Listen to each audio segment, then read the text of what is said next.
Welcome to Soul Care, a time for personal centering as we all yearn for wholeness in our lives. One of the authors that I've appreciated is Parker Palmer. He's a Quaker, and he's written a lot about his own life struggle to find wholeness or to find a sense of being undivided instead of divided from within. He wrote a book called A Hidden Wholeness, The Journey Toward an Undivided Life. And he talks about the challenges that we all face that can cause us to lead divided lives. He quotes the poet Leonard Cohen, who says, "The blizzard of the world has crossed the threshold, and it has overturned the order of the soul." And so Parker Palmer tries to help people hold on to a rope that can pull them back out of that blizzard into the comfort of one's own soul, one's own being, or a sense of being at home again. Think of all the ways that your life might be divided, or your sense of self might be divided. For example, are you divided between what you say and what you do? Are you divided between what you intend to do and what you actually do? Are you divided between what you think and what you say? Palmer lists some of the ways that we lead this divided life. He calls it a personal pathology. And here are some of the ways. We refuse to invest ourselves in our work, diminishing its quality and distancing ourselves from those it is meant to serve. Or we make our living at jobs that violate our basic values, even when survival does not absolutely depend on it. We remain in settings or relationships that steadily kill off our spirits. We harbor secrets to achieve personal gain at the expense of other people. We hide our beliefs from those who disagree with us to avoid conflict, challenge, and change. We conceal our true identities for fear of being criticized, shunned, or attacked. Do any of those sound at all familiar? Do you ever find yourself, or have you in the past ever found yourself conflicted in one of those ways? Well, how do you move from that sense of divided self to a more whole self, a less divided self? Perhaps a small group of individuals can help you, maybe at a church or through a counseling center. You can find a group of committed individuals who meet intentionally and with certain guidelines. And of course, the one ground rule needs to be honesty, true honesty, that you reveal what is inside. Sometimes it can be a real circle of trust that can actually help you make decisions or bring you to some discernment in life. A place of silence is another way to find a more whole sense of self. Sometimes just being alone and in a quiet place. The monastic community has shown us this.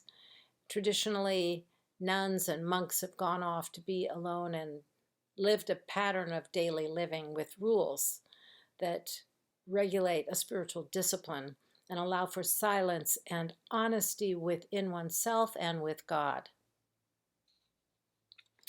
Mary Oliver has written a poem about death called When Death Comes. And I'd like to read to you just the ending of this, which talks about this self and how we come to grips with our whole self if we're willing to be vulnerable.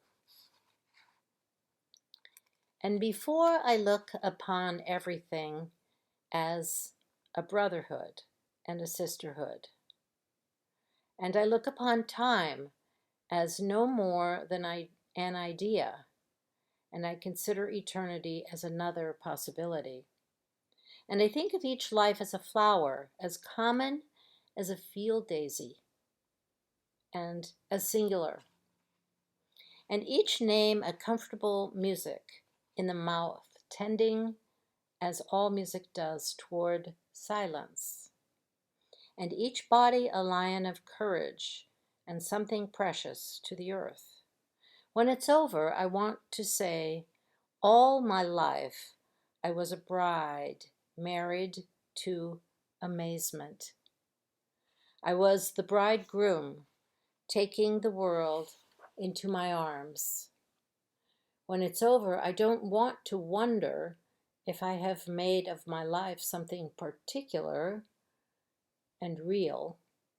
I don't want to find myself sighing and frightened or full of argument.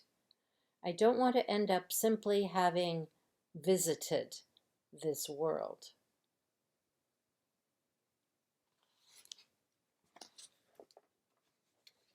Are we just visiting this world? Are we truly living in it? When we embrace our mortality, we face the ultimate truth. This is the undivided self, looking at everything honestly. When we look at that undivided self, the one that acknowledges what is real, and the one that comes to terms with one's own vulnerability, then we can say we are whole. If you ever feel like you're not being true to yourself or to the values you believe in, go to a quiet place. Breathe deeply and get back in touch with who you are meant to be, who you want to be. The psalmist says, you desire truth in the inward being. Therefore, teach me wisdom in my secret heart. That's from Psalm 51.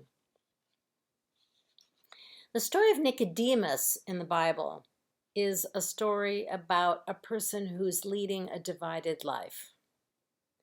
Nicodemus was a Pharisee and a man, a part of the temple cult. That was his group. But that group didn't approve of Jesus. And Nicodemus was curious to meet Jesus and to talk to him and to have questions answered by Jesus. He was a seeker, looking for something else, but he was ashamed to go by day and be seen talking to Jesus. So he went by night, under the cover of darkness, and there he asked Jesus questions about the meaning of life and what it means to be born anew. And Jesus gave him answers that were big answers. He didn't quite get them. He was thinking on a literal plane, and Jesus was speaking more symbolically. Jesus was speaking about a deeper sense of life purpose. And Nicodemus was still on the surface, wondering what it could mean to be born physically again when you've already been born once. Jesus meant to be reawakened in spirit, to be made whole as one true self, comfortable with oneself and one's values. Well, Nicodemus probably left with a lot of unanswered questions in his mind that night. Though Jesus gave him answers, he didn't comprehend them entirely. But something happened to Nicodemus, because later in the Gospel of John, we see him reappear twice. Once to defend Jesus to the leaders, and a second time he comes again to take the body of Jesus off the cross. He's become a believer. He's become a follower. He's decided to give his life for Jesus, who has given him new life by teaching him. May we not argue within ourselves. May we not have two parts that fight inside ourselves, the part we wish we were and the part we are, the part we think about and the part we say. May we have one united self, undivided, that is consistent with the way God made us to be, in God's image, as pure and faultless. May we be forgiven for the things that we have done that we are ashamed of, and may we be brought back home by that rope, out of the storm, back to safety, back to warmth, back to a united whole. And may it be well with your soul.